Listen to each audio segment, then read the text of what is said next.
I guess it depends on, which perspective you want to look at it from.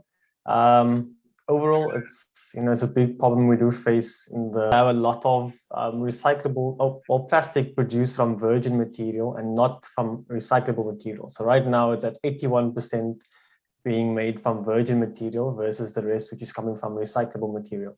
So that's one perspective from the plastic industry. But as a country, we still need to reduce the amount of plastics being generated because there's still too much out there. It's not being recycled. It's entering the oceans, entering our natural habitats, and affecting wildlife all over the place.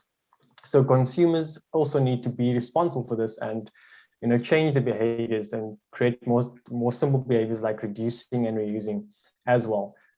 So by taking a grocery bag with them to supermarkets, a cup if they go to the coffee shop, all these reusable items they need to be using because much single-use plastic, and that is a problem.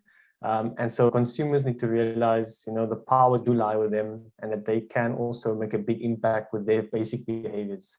That's around the corner from us that opened up, and she came back and she was so shocked that she found apples, oranges, kiwis, single fruits that was wrapped in plastic, which is single-use plastic, with a sticker on each of the fruits, which is ridiculous. And that's enough policies in place to curb companies from doing these sort of things. And at the end of the day, that has a big impact on the environment and the problem we face with plastic as a country.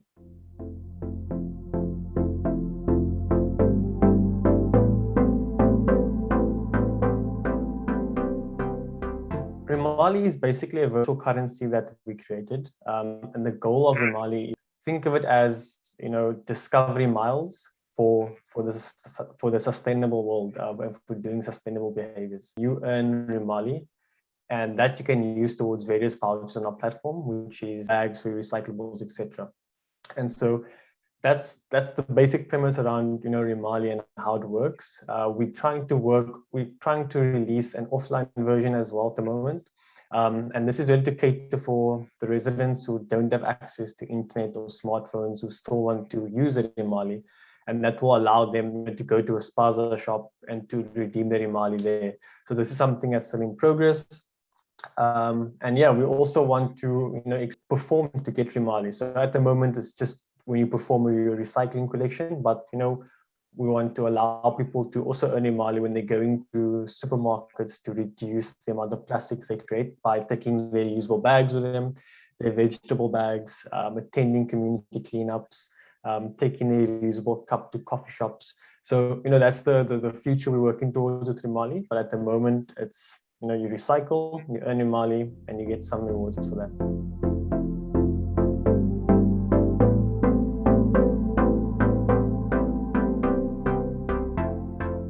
That's due to many reasons. One, it's just a low priority for many people. An average South African and their priority list, something like recycling is really low on that list.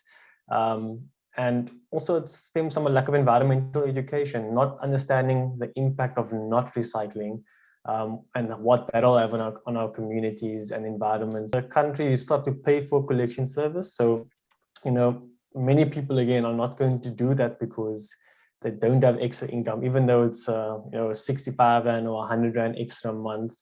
It's just not high enough on their priority list to get people to fork out money for that, residents to do it. So there's not going to be much behavior change unless there's some sort of incentive or punishment. Obviously, we've gone with the intention of we can only incentivize to change behavior, but we can't punish. That's where government has to come in and policies.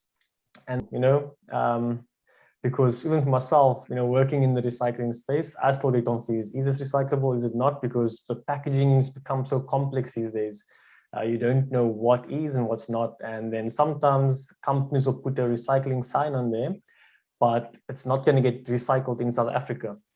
And so we've had many of these cases where we as a recycling collections company, we end up with a lot of recyclables that's not actually going to be recycled, because a lot of companies are putting the logo that it is, but it's not. But when it comes to the processes in our country, they won't accept it because they don't do tubes. And so it's still going to go to landfill.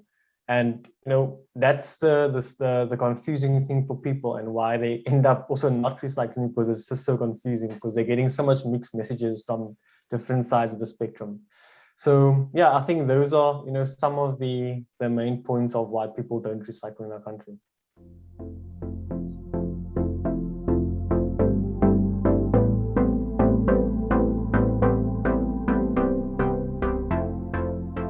It's very important, as we're not only competing with other recycling companies, but also with other services.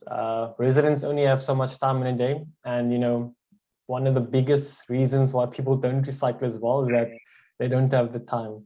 And so, we need to ensure that our service is as good as, a Take a Lot, a Discovery, or Capitec, because people have an expectation of how services should be done. They don't care how small you are, but, they have that expectation that I want to have this type of service. And so, that's where technology and innovation comes in.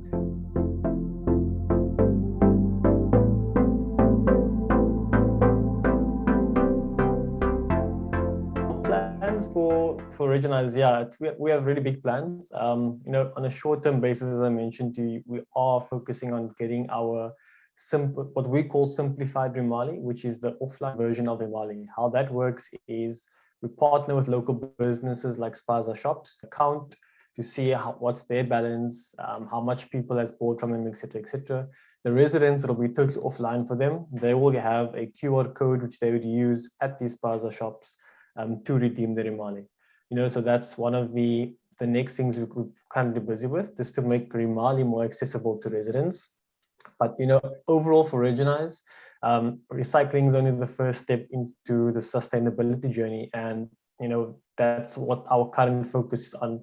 It's to help South Africans enter that sustainability industry, and then the next step is to help them get to the other steps, which is reduce and reuse. And so our future services will also be focused on this. How do we allow average South Africans to access zero waste shopping facilities? How do we make reusing more convenient for consumers?